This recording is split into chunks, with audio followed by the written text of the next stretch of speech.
Baik, mungkin Bibo mau menyapa dulu nih teman-teman online kita. Ya, Silahkan. ini Bibo mau cek dulu nih dari Breeders dan juga Instant Brilliant serta sahamologers yang malam hari ini lagi memantau. Ada dari kota mana aja, jadi Bibo bisa saling sapa nanti ya. Coba nanti kita lihat dari kota mana aja.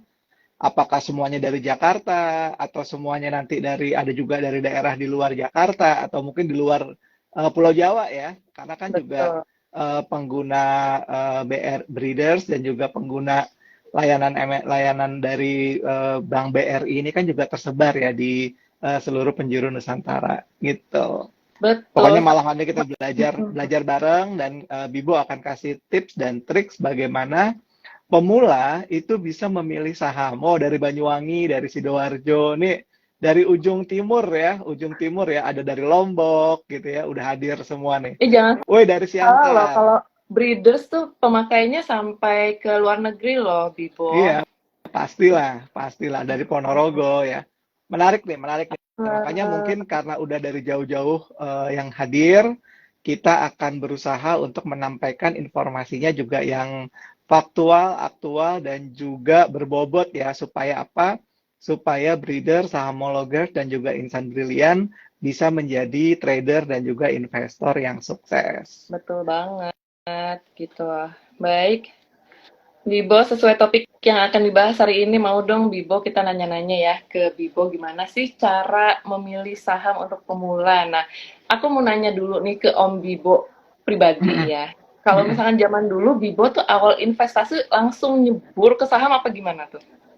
Dulu sih stages ya, jadi dalam arti pertama dari reksadana dulu, waktu itu emang nggak banyak opsi reksadana, apa namanya, reksadana saham, diawali dari reksadana pasar uang waktu itu. Oke. Kemudian setelah baca-baca juga referensi bahwa di bursa ini ternyata ada, apa namanya, bisa langsung membeli sebagai investor. Hmm. Dulu tahun 2002 kita mulai berinvestasi di saham, tetapi memang banyak daunnya ya, karena kan tidak bisa seperti sekarang pemula-pemula juga bisa langsung pilih Bet- dari online trading di HP segala macam. Dulu tuh mm-mm. harus melalui broker dan kadang-kadang informasi yang disampaikan oleh broker juga itu nggak setransparan kalau kayak kita melakukan riset sendiri. Cuman tidak bisa waktu itu melakukan riset sendiri karena juga Ibu masih kerja. Yang kedua juga terbatasnya guru dan juga terbatasnya sosial media karena kan tahun 2000 ya, tahun 2000-an gitu kan nggak ada sosial media, nggak ada smart devices kayak sekarang seperti itu, sehingga Oke. akhirnya sebagai pemula betul-betul mempercayakan rekomendasi dari broker, padahal rekomendasinya itu belum tentu benar ya. Makanya akhirnya Mm-mm. banyak kejeblos di situ dan dari situlah mulai belajar bagaimana cara mengelola investasi dan juga trading yang lebih sesuai lah dengan profil resiko dan juga dengan uang yang Bibo punya.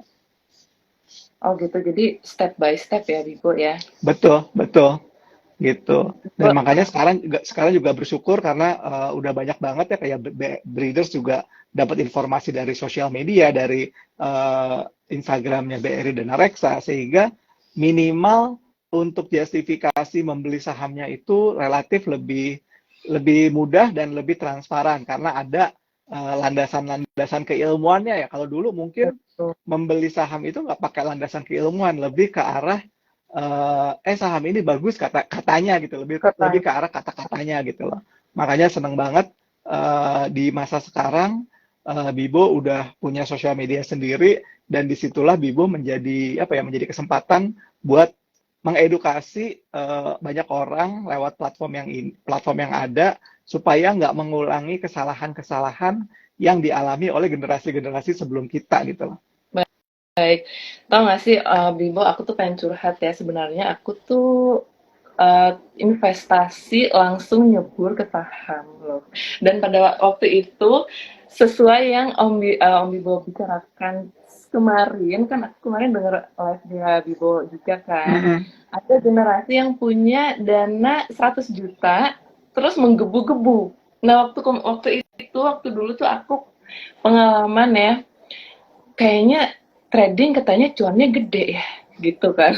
Terus aku Mm-mm. langsung kasih 100 juta loh Mm-mm. Bibo, ya ampun. Dan aku tuh bener-bener Hilang sebanyak ya sekitar 40% lah, Bibo. Dan waktu itu Ya. aku benar-benar ya seperti inilah artis yang kemarin lagi Mm-mm. viral kan. Mm-mm. Nah, namanya juga ibu-ibu, terus dengar sana sini, oh cuannya gede ya, mau dong gitu kan.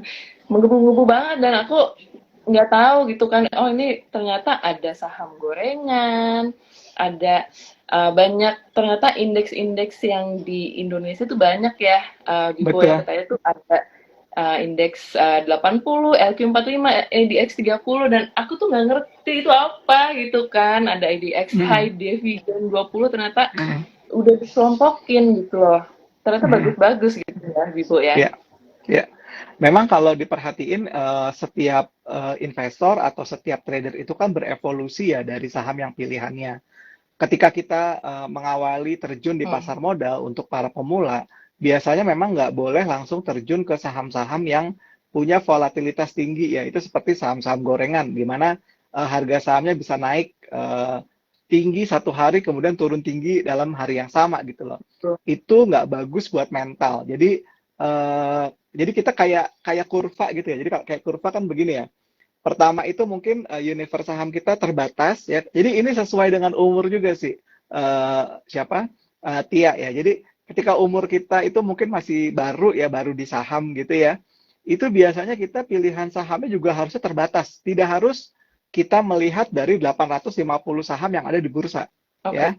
Nah, ya kan ketika usia kita atau usia kita apa lifetime kita di saham itu terus bertambah gitu ya.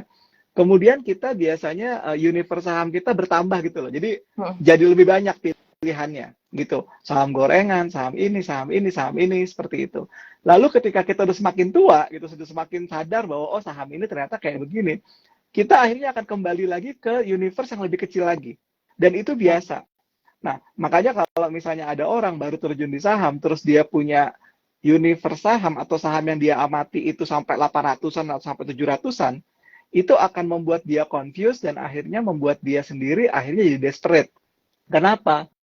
Kok Asli. saham yang gue pilih salah, saham yang gue pilih salah, saham yang gue pilih salah. Dan akhirnya dalam waktu mungkin 1 tahun atau mungkin dalam waktu kurang dari 1 tahun, mereka akan kecewa dan akhirnya ketika sahamnya udah banyak yang nyangkut, membuat mereka akhirnya jadi malas lagi untuk bertransaksi di pasar modal. Dan ini Jadinya fakta sama dan ya, Bibo ya. betul, betul. Ini fakta bahwa akhirnya banyak orang kecewa di saham karena entry point-nya dia memilih saham yang punya universe yang bervariasi ya, Hmm. mulai dari volatilitasnya tinggi, mungkin juga dia nggak tahu understand bisnisnya, kemudian dia nggak tahu juga performanya seperti itu dan ini apa terjadi hampir di seluruh uh, uh, trader-trader pemula ya gitu ya. Tapi nanti setelah dia Hmm. belajar, akhirnya dia aware gitu loh. Oh ternyata gue harusnya begini, begini, begini, begini seperti itu. Betul. Nah, kalau misalkan aku lihat ya, Bibo, kalau misalkan kita menganalisa saham itu ada analisa fundamental, ada analisa teknikal gitu kan. Nah, dari Bibo tadi sebut kan ada 800-an saham nih. Kalau Betul. Bibo lihat sahamnya, lihatnya IDX yang mana sih gitu? Kita Oke, mau dong. jadi sebenarnya kalau kalau kalau sekarang ya kan Bibo juga di sosial media Bibo sendiri kan lagi ngajarin buat teman-teman untuk mengkurasi saham ini dari hal yang paling simpel gitu ya. Nah, kenapa sih orang itu yang trader-trader pemula ini kebanyakan berspekulasi di saham-saham yang volatilitas tinggi karena mereka sebenarnya nggak punya pemahaman atau mungkin mereka tahu kalau saya trading di saham-saham yang misalnya saham-saham yang top 20 dari IDX kayak misalkan Telkom, BCA, BRI, itu mereka nggak akan bisa merasakan apa ya cuan yang cepat gitu loh. Karena kan memang sahamnya relatif stabil gitu ya. Nah, hal Mm-mm. ini yang membuat banyak orang akhirnya mengabaikan gitu. Ketika untuk proses belajarnya mereka tidak memilih saham-saham yang itu gitu loh. Padahal harusnya kalau menurut menurut Bibo pribadi gitu ya, ketika kita baru masuk di saham, kita pilihlah saham-saham yang disebut sebagai saham-saham core stock. Apa sih saham-saham core stock itu? Saham-saham core stock itu adalah saham-saham yang memang menjadi penggerak utama dari IHSG, gitu ya. Nah, Heeh. kalau teman-teman bingung gitu ya, Oke. teman-teman bingung saham-saham yang core stock itu kayak apa aja, biasanya teman-teman bisa lihat dari top 20-nya aja dari IHSG, mulai dari Telkom, mulai dari Mhm. BCA, BRI, Bank Mandiri, seperti itu ya. Dipilih 20. Nah, belajar dari situ dulu. Bahkan kalau kita melihat secara global, ada saham-saham di Indonesia yang dikurasi gitu loh, dikurasi oleh lembaga-lembaga investasi atau kurator terkenal di dunia. Tersebutlah namanya MSCI, Morgan Stanley Capital Hmm. Index, atau kita kenal ada namanya FTSE ya, FTSE Russell. Itu mereka pun tidak tidak bilang ke investor yang besar-besar itu, lu investasinya di saham-saham yang kayak begini, enggak. Bahkan dia udah punya list sendiri. Untuk MSCI sendiri itu ada 21 saham.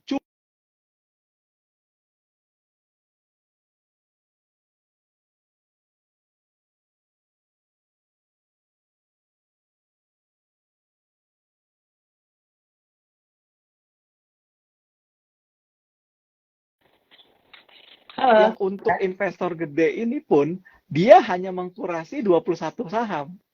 Jadi Oke. kalau kalau buat buat teman-teman di trader yang pemula, saran Bimo yang pertama adalah mahir dulu nih trading di saham-saham yang memang core-nya gitu loh, ya. BCA, BRI, Telkom, Astra, seperti itu. Karena itu akan menjadi pembelajaran yang baik, mengingat volatilitas saham tersebut juga nggak besar. Yang kedua, saham-saham tersebut juga layak buat investasi. Artinya apa? Ketika kita mau jadi trader, tapi misalnya kita salah beli, salah posisi momentumnya gitu ya, saham-saham tersebut masih bisa dijadikan sebagai saham yang bisa kita keep dalam jangka yang cukup panjang, ya. Karena dia punya fundamental bagus, karena dia punya dia juga membagikan dividen seperti itu. Dan ini merupakan pilihan atau stock pick yang sangat tepat untuk untuk para pemula di pasar modal atau di bursa saham sih. Nanti tinggal dikembangin lagi nih kan, pemulanya pemula umum atau pemula syariah gitu kan. Nah, nanti tinggal, oh Bibo saya ini syariah, jadi saya dari 21 tadi, saya akan kurasi lagi. Saya nggak akan bisa memilih saham-saham yang misalnya tidak syariah, seperti itu. Jadi pertama kita lihat gedenya dulu, ya, dari yang core tadi, kemudian kita pilah lagi, oh ternyata saya punya syariah compliance gitu loh. Oke. Sehingga yang non syariah compliance itu di take out. Misalnya, oh BRI nggak bisa, kemudian BCA nggak bisa, Bank Mandiri nggak bisa. Dan itu akan scale down lagi jumlahnya. Seperti itu. Jadi yang pertama buat para pemula, mulailah dari saham-saham yang tadi saya sebut, misalnya yang dikurasi oleh MSCI Indonesia atau dikurasi oleh FTSE Indonesia. Itu kalau kita mau pakai yang global punya standar ya. Nah, Betul. di Indonesia sendiri sebenarnya bursa ini juga sudah mempersiapkan saham-saham yang bagus gitu loh buat para pemula untuk trading atau buat investasi. Ada yang Bibo lihat sebenarnya ada dua yang utama ya.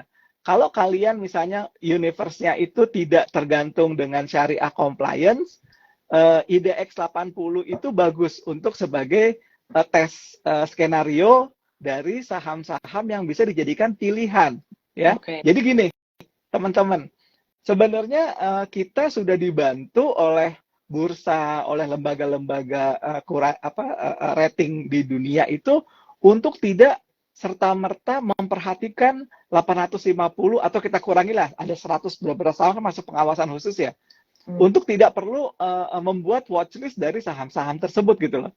Jadi udah dikurasi itu ya. Kalau misalkan mau agak lebih lebar rentangnya mungkin pakai IDX 80. Tapi kalau misalnya mau lebih sempit lagi itu biasanya pakai FTSE Indonesia isinya 42 atau pakai MSCI Indonesia isi 21 saham. Nah, Oke. 21 saham itu pun sebenarnya udah merepresentasikan dari IDX sendiri gitu loh. Jadi dalam arti dari sisi kapitalisasi, dari sisi value transaksi itu sebenarnya udah cukup menjadi penggerak gitu loh. Tinggal memang kita kadang-kadang ya orang Indonesia kan khususnya yang pemula itu kan kadang-kadang kalau bisa gue pengennya instan gitu loh. Makanya kalau ditawarin udah beli BRI aja gitu. Oh tapi kan BRI nggak lincah gitu kan. Naik turunnya nggak bisa 15% sehari atau 15% turun gitu loh. Padahal justru sebagai pemula harus memulai dari saham-saham yang tadi Bibo sebut itu ya, core stock itu ya, yang udah dikurasi oleh MSCI atau mungkin oleh FTSI Indonesia. Baik, berarti kalau misalkan yang MSCI itu 21 berarti itu udah top leadernya saham di Indonesia Betul, ya? betul.